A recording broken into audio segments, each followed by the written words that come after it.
If he acts like a complete goofball around you, it's not immaturity, it's safety. And that kind of trust is rare. If someone drops their entire guard around you and starts being ridiculous, pay attention. The weird voices, the stupid jokes, the embarrassing dance moves. Psychologically, this behavior reveals vulnerability disguised as playfulness. Before we go deeper, if you're into understanding human behavior that actually makes sense, hit that like button and subscribe. We're about to break down why this matters more than you think. When someone feels genuinely safe with you, their prefrontal cortex relaxes.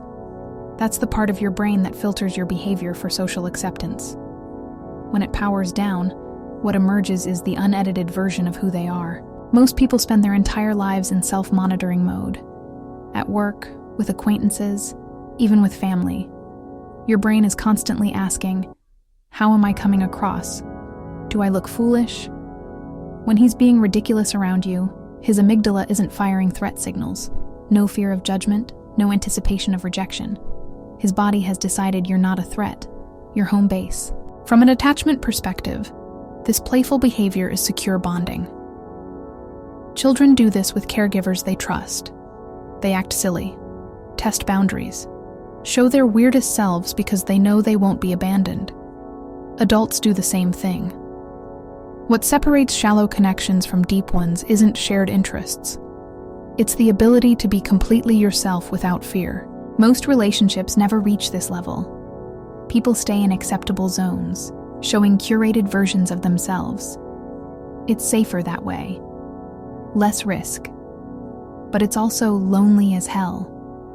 When someone gives you the full, unfiltered experience, they're saying something without words. I trust you won't weaponize my authenticity. I trust you won't mock me later. That's not small. Behaviorally, goofiness serves another function. It's a test. He's checking if you'll match his energy or shut it down. If you laugh with him or join in, it confirms the safety he feels. If you cringe or pull away, he'll learn to dial it back. This happens unconsciously. His nervous system is gathering data. People who've been rejected for being themselves develop what psychologists call a false self, a socially acceptable persona that protects them from criticism but disconnects them from genuine intimacy. When someone breaks that pattern around you, they've decided you're worth the risk. They'd rather be real and potentially rejected than safe and disconnected. Here's what most people miss. The ability to be playful is actually a marker of emotional intelligence. It requires self-awareness to know when it's appropriate and confidence to not care if it isn't. Immaturity is being unable to read the room. This is choosing not to perform for it. From a neurochemical standpoint, playfulness releases oxytocin and dopamine. When two people engage in shared laughter, their brains literally sync up. Mirror neurons fire in tandem. You start matching each other's energy, finishing each other's jokes, developing inside references. This creates what researchers call interactional synchrony.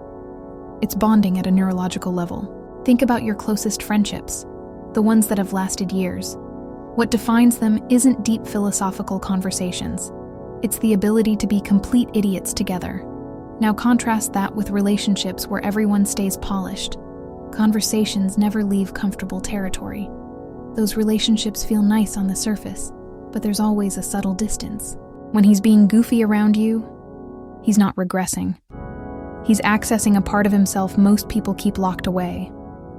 The part that doesn't take itself so seriously. Psychologically, this signals low neuroticism and high self-esteem. People who are deeply insecure can't afford to look foolish. Their sense of self is too fragile. They need constant validation that they're impressive, worthy of respect.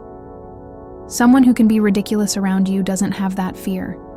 They know their value isn't dependent on looking cool. This is why playfulness predicts relationship satisfaction.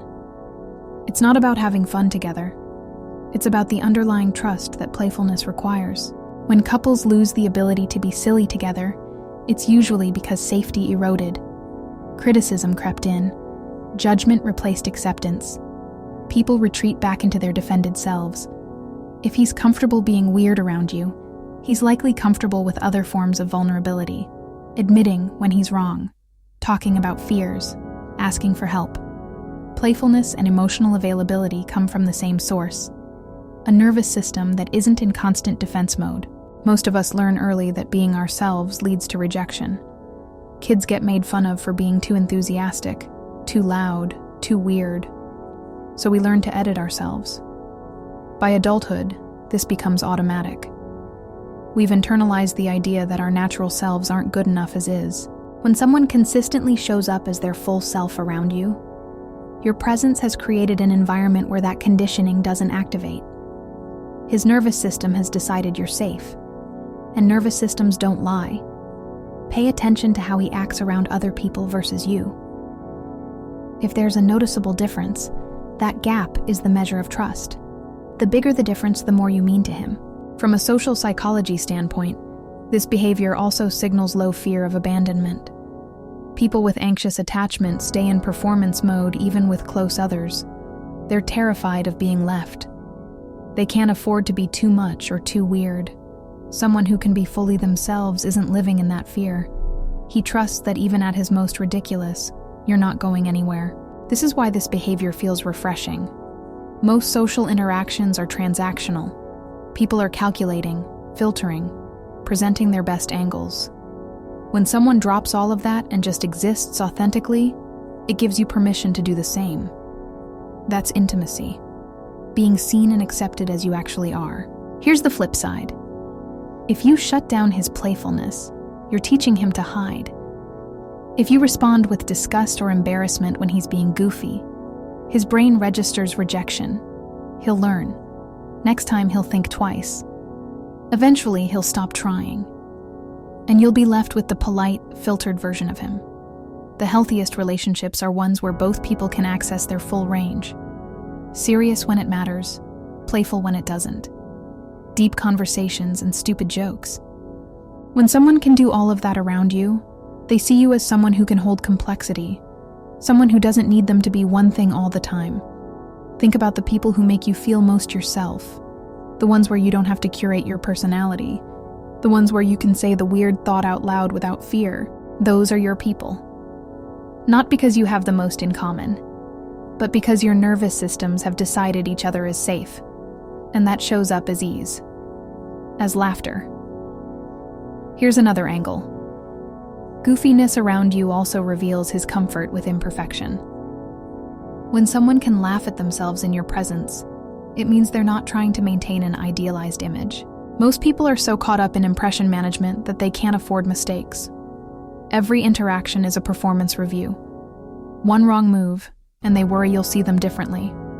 When he's willing to look stupid, trip over his words, do embarrassing impressions, he's signaling that your opinion of him isn't conditional on perfection. That's maturity, not the opposite. From a nervous system perspective, this level of relaxation indicates parasympathetic activation. His body is in rest and digest mode, not fight or flight. You can't fake that.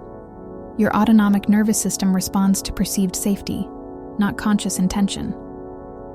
When someone's body language is loose, their laughter is genuine, their movements are unguarded, their biology is telling you something their words never could. This person feels safe here. There's also a cultural component to consider. In many societies, especially professional environments, maintaining composure is valued above authenticity. People are rewarded for being controlled, measured, unflappable. So when someone breaks those norms around you, they're choosing connection over conformity. They're prioritizing the relationship over social expectations. That's a deliberate choice. Think about how exhausting it is to be on your best behavior constantly. At job interviews, first dates, family gatherings where you're being evaluated. Your shoulders are tense, your smile is calculated, every word is measured. Now think about how your body feels around someone you completely trust. Your shoulders drop, your breathing deepens. You say things without rehearsing them first. That's the difference. When he's being goofy, his body is in that second state. And bodies don't lie about safety. You can tell yourself someone is trustworthy, but your nervous system makes its own assessment. Here's something interesting from relationship research. Couples who engage in novel and playful activities together report higher relationship satisfaction than those who only do routine or serious activities together. It's not about the activities themselves. It's about creating contexts where both people can step outside their usual roles, where the lawyer can be silly, where the CEO can be dorky. Playfulness creates what psychologists call self-expansion. You're experiencing parts of yourself that don't get expressed in your default mode. And when someone witnesses those parts and accepts them, it deepens the bond. This is also why inside jokes are so powerful. They're not funny because of the content. They're funny because they represent shared moments of vulnerability and silliness that no one else was part of. Every inside joke is a tiny monument to a moment when both of you dropped your guards and connected on something absurd. That's why they matter so much, and why losing them when relationships end feels like grief. Now let's talk about what this looks like in different contexts. At work, if someone starts cracking jokes around you after initially being professional, you've crossed a threshold. They've decided you're an ally, not a threat. In dating, if he goes from trying to impress you to trying to make you laugh at his own expense, that's a shift. He's moved from attraction to attachment, from wanting you to think he's cool to wanting you to know he's real. In friendships, if someone gradually reveals weirder and weirder aspects of their personality, they're testing the waters. Each revelation is a small risk. Your acceptance encourages the next one. From a trauma-informed perspective, people who've experienced relational trauma often struggle with this.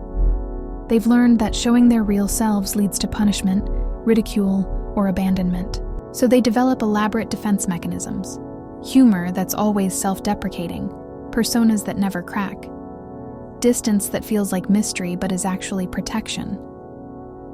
When someone like that starts being genuinely playful around you, not performing humor but actually being silly, it means you've somehow convinced their nervous system that you're different. That's healing happening in real time. Here's what's fascinating about mirror neurons. When he's being goofy and you respond with matching energy, your brains are literally coordinating, the same neural patterns firing in sync. This creates a feedback loop. His playfulness triggers your playfulness, which reinforces his, which deepens yours. Before you know it, you're both in a state you couldn't access alone. That's called co-regulation. It's not just about emotional support. It's about creating states of being that are only possible in relationship. Joy that's multiplied, not just shared. Think about genuine laughter, not polite chuckling. It's contagious because of mirror neurons. When you see someone laughing authentically, your brain starts mimicking that state. You feel their joy in your own body. Now apply that to silliness. When he's being ridiculous and you join in, you're not just tolerating his behavior. You're syncing up with it, creating a shared experience that neither of you could have alone. This is also why it feels so bad when someone shuts down your playfulness. It's not just rejection of the behavior. It's a refusal to sync up. A statement that says, I won't meet you in that state. From an evolutionary standpoint, play serves a crucial function. It's how mammals practice social bonding without the stakes of real conflict. It's how we learn to read each other, trust each other, collaborate. Adult humans still need play for the same reasons. It's not childish. It's foundational to connection. When we lose the ability to play together, we lose a primary mechanism for bonding. Serious conversations create intellectual intimacy. Shared struggles create circumstantial bonding. But playfulness creates emotional safety. It says we can be light together. We don't have to carry weight all the time. Here's another psychological mechanism at work. When he's being goofy, he's also managing his own stress. Humor and playfulness are adaptive coping strategies. They discharge tension and regulate emotions. If he only uses these strategies around you, it means he trusts you to hold space for his regulation process. He doesn't have to stay controlled and composed. He can let the pressure out. That's different from someone who uses humor defensively to avoid real connection. Defensive humor keeps people at a distance. Playful vulnerability brings them closer. You can tell the difference by what happens after. Does the silliness create more openness, or does it derail any attempt at depth? With defensive humor, every serious moment gets deflected. With playful vulnerability, silliness and depth coexist. Now consider the role of spontaneity. Planned fun is nice, but it doesn't create the same bonding as spontaneous silliness. When he randomly breaks into a ridiculous dance or makes a stupid face, that's pure impulse. Impulse reveals true state. When you're performing or managing impressions, everything is calculated. When you're safe, impulses can surface without filtering. Those unplanned moments of absurdity are glimpses of his undefended self. From a developmental psychology angle, adults who can access playfulness usually had caregivers who encouraged it. They learned early that joy and silliness were acceptable, even valued. People who had to grow up too fast or who were punished for being silly often lose access to that part of themselves. They associate playfulness with danger or shame. If he can be playful now, either he had secure early attachments or he's done significant healing work. Either way, his ability to be silly is a sign of psychological health, not immaturity. Let's talk about gender for a moment. Men are often socialized to suppress playfulness in favor of stoicism. Being goofy is seen as weak or unmanly in many contexts. So when a man lets himself be ridiculous around you, he's defying that conditioning. He's choosing authenticity over masculine performance. That takes trust and security. It means he's not trying to maintain a dominant or impressive image with you. He's willing to be human, flawed, silly. That's intimacy. Here's a practical test. Notice what happens when he's silly and someone else walks in. Does he immediately shift back to composed, or does he stay in that playful state? If he shifts, it means the silliness is specific to you. You create a container for that part of him that doesn't exist in other contexts. That's significant. If he stays silly even when others are around, it means he's comfortable being that version of himself generally. But the fact that he chooses to express it with you still matters. From a communication standpoint, playfulness is also a form of bidding for connection. Every joke, every silly moment is an invitation. Will you meet me here? Will you play with me? When you respond positively, you're accepting the bid. When you shut it down, you're rejecting it. Over time, these micro-interactions shape the entire relationship dynamic. Couples therapy research shows that successful relationships accept bids for connection at a much higher rate than unsuccessful ones. It's not about big romantic gestures. It's about saying yes to small invitations throughout the day. His goofiness is one of those invitations, and your response is teaching him whether connection is safe or risky with you. Here's what happens in the brain during shared laughter. Endorphins flood your system, the same chemicals released during exercise or physical touch. It's literally bonding you at a chemical level. Add to that the dopamine from novelty and surprise, the oxytocin from feeling close to someone, and the serotonin from positive social interaction. His silliness is triggering a neurochemical cocktail that reinforces attachment. This is why inside jokes and shared humor create such strong bonds. You're not just remembering funny moments, you're remembering the neurochemical states you experience together. Now think about relationships that lack playfulness. They might have respect, they might have commitment, but there's a flatness to them, a heaviness. Everything is serious, practical, goal-oriented. Without playfulness, relationships become functional but joyless. Your partner's in managing life but not in celebrating it. That's sustainable for a while, but eventually it feels empty. When he brings silliness into your dynamic, he's preventing that flatness. He's insisting that joy and lightness have a place even in adult relationships. That's wisdom, not immaturity. Here's another dimension. Playfulness requires present moment awareness. You can't be genuinely silly while ruminating about the past or worrying about the future. It demands presence. When he's being goofy, he's also being present. He's not in his head, he's in the moment with you. That's a form of attention that's increasingly rare. Most people are so distracted, so caught up in mental chatter, that they're never fully present. Playfulness is one of the few states that cuts through all of that and demands now. From an existential psychology perspective, playfulness is also a way of asserting aliveness. Life is absurd, it's finite, it's often painful. Silliness is a refusal to let that be the whole story. When he's being ridiculous, he's claiming joy in the face of life's heaviness. He's saying the absurdity of existence can be met with absurdity of our own making. That's profound.